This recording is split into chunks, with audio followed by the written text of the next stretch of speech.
So you've got your kit and you're ready to go. Seed Pantry starter kits are designed to get you going with all the bits and pieces that you need to grow plants from scratch. So let's open the kit and unbox the contents. Initially you've got a list of all the items that are in the kit and the best uses for them. Put that to one side. Now you have a range of pots that can be used to start growing your seeds. These are coconut husk pots. We have rice husk pots, which are made from the husks of rice, so they're all biodegradable.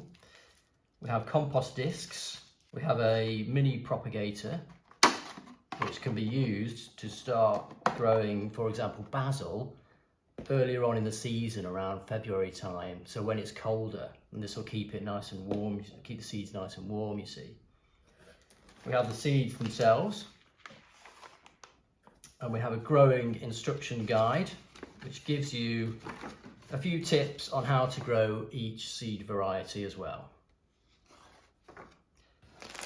There's 2 litres of compost. There's also a seed dibber, so that's for pricking out seedlings once they've grown. We have seedling markers, and we have a seed tray, pop that there, more pots, and another bag of compost as well. So lots of equipment to help you get started with propagating your seeds. So moving on to the growing, the best times to sow the seeds would be starting from February and moving all the way through to September time. And where you would grow them, I would start them all off indoors initially in the pots that have been provided in the kit. Or say for basil, you were starting in February, I'd start them off in the mini propagator. And you expand the little compost discs by adding warmish water to them, and then they grow into that kind of size. And then you pop the little seed in the middle and cover it over a little bit with the compost and pop it in the propagator and put it on your windowsill. And then for sowing through summer, I would start basil in perhaps one of the larger pots and just put 5 or 6 seeds with the compost in the pot and grow that pot of basil fully on the windowsill, so it grows to this kind of height, and you cut them as you need them for cooking.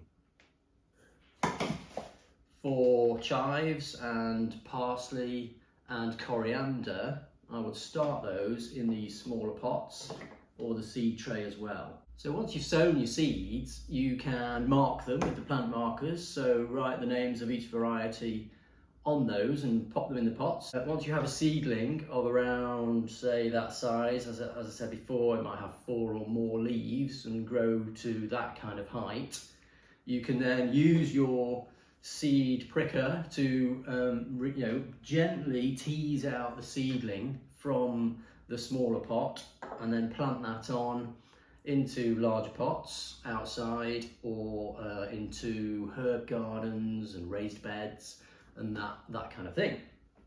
For basil, I would recommend growing that indoors for the whole period of time. For chives, coriander and parsley, you can move those outdoors and grow a sort of much bigger plant in larger pots. But basil really likes to be kept nice and warm and moist as well, so make sure you're watering basil every few days really. Don't really let the compost dry out. But for coriander, parsley and chives like to be kept relatively moist as well. And coriander and parsley, they're reasonably happy in higher temperatures and watering only when it's really hot, and especially if they're in containers. And so the final stage really is eating and using your plants to cook with in the kitchen. You'll find that the plants are so aromatic and much more flavoursome when you grow them yourself, and it will be a really enjoyable experience. So we hope you enjoy your kit, and you can let us know if you've got any questions via our social media channels, or drop us an email at support@seedpantry.co.uk. Thanks very much.